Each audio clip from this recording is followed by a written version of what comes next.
programang ito ay rated SPG. Striktong patnubay at gabay ng magulang ang kailangan. Maaaring may masiselang tema, lengguwahe, karahasan, sexual, horror o droga na hindi angkop sa mga bata.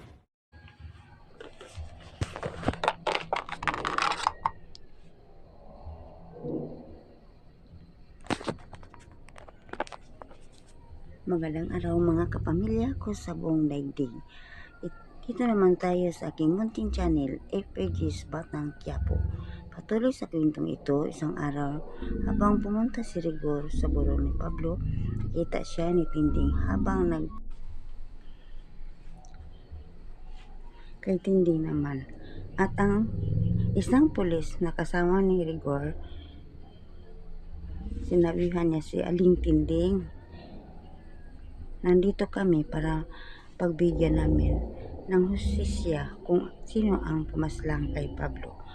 At sinabihan ni Rigor si Tinding, wag mo akong basusin.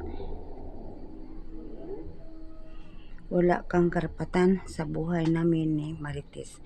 At nang dumating si Senyora Bettina, Tinding at Rigor, wag kayo maggulo dito sa burol ng aking apo. Umanda kayo sa pagdating ng asawa ko. Umalis ka, Tinding, para hindi kayo maggulo ni Rigor. At hanggang dito lang ang isalaysay ko sa